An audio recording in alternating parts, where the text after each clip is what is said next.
Shalom, selamat pagi saudara yang dikasih Tuhan. Kehidupan adalah sebuah anugerah Tuhan yang patut selalu disyukuri. Setiap hari kita diperhadapkan banyak pilihan. Kita harus bisa mengambil pilihan-pilihan yang benar dan pilihan-pilihan yang sesuai dengan kehendak Tuhan. Untuk itu, pagi hari ini kita perlu mendekat dan mendengar suaranya, agar kita tidak tersesat di dalam melangkah dan mengambil pilihan kita. Mari kita siapkan hati kita terlebih dahulu dengan berdoa. Selamat pagi Bapa di surga. Kami bersyukur buat kasih-Mu yang gak pernah habis di dalam hidupkan kami.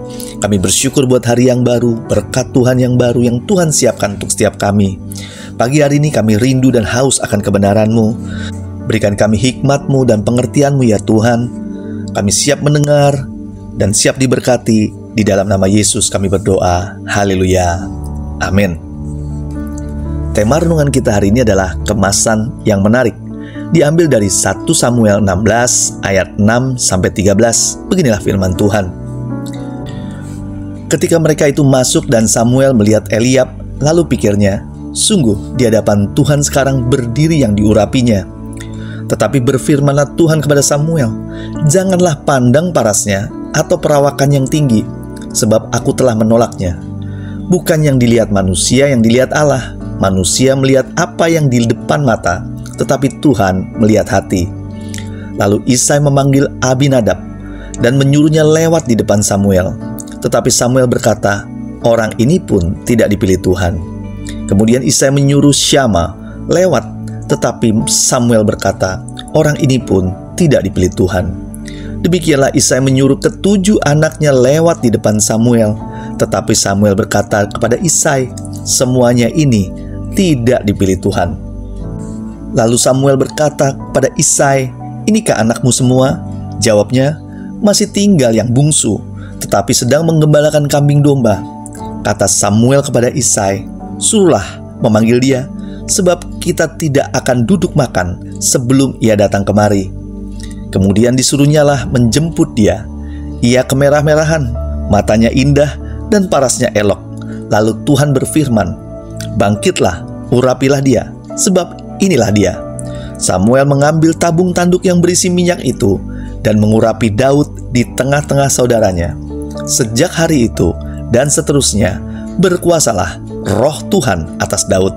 Lalu berangkatlah Samuel menuju Rama. Saudara yang kasih Tuhan, di dalam dunia marketing, salah satu faktor yang mempengaruhi penjualan adalah kemasan.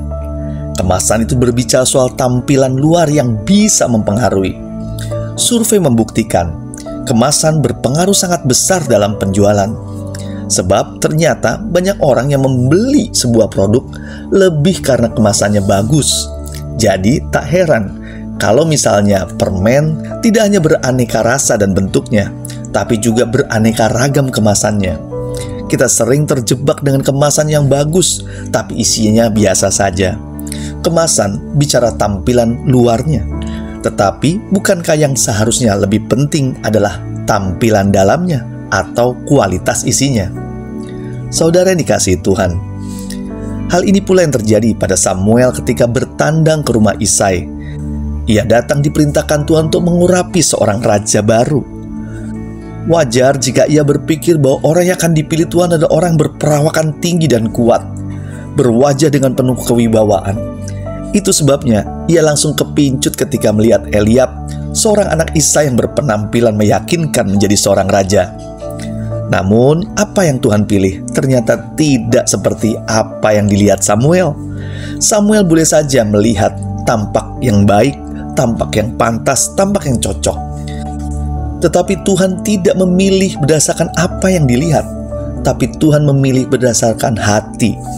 Hingga akhirnya Daudlah yang diurapi menjadi Raja Israel berikutnya. Tuhan tidak bisa tertipu dengan penampilan luar, karena kualitas hatilah yang menentukan kualitas hidup manusianya. Jadi, salah jika kita kemudian begitu mati-matian menjaga penampilan lahiriah kita, menjaga kualitas rohanilah yang utama di dalam kehidupan kita. Mari kita benahi kerohanian kita agar hidup kita semakin berkenan di hadapan Tuhan. Dan mintalah Roh Kudus untuk datang dalam kehidupan kita, merubah kehidupan rohani kita dari dalam, hingga kita punya kualitas hidup yang layak dan berkenan di hadapan Tuhan. Karena Tuhan hanya melihat hati, bukan tampilan luar kita. Mari kita berdoa. Bapa di surga, pagi hari ini kami mau belajar kembali lagi membenahi hati kami, membenahi kehidupan kami, agar bukan kemasan yang menarik, tetapi hati kami yang menarik, hingga hadirat Tuhan, hingga perkenanan Tuhan ada di dalam kehidupan kami. Kami undang Roh Kudus bekerja, memulihkan, memperbaiki setiap hati kami yang jahat, hati kami yang rusak, agar hidup kami kembali lagi dipulihkan, dibenahi, diperbarui, hingga hidup kami boleh kembali lagi menjadi berkat buat banyak orang. Terima kasih Tuhan, terima kasih Bapa. Pagi hari ini kami tak lupa memohon berkat Tuhan menyertai setiap kami semua. Hidup kami diberkati dari pagi, siang, sore, hingga malam nanti. Dan hidup kami juga jadi berkat buat banyak orang.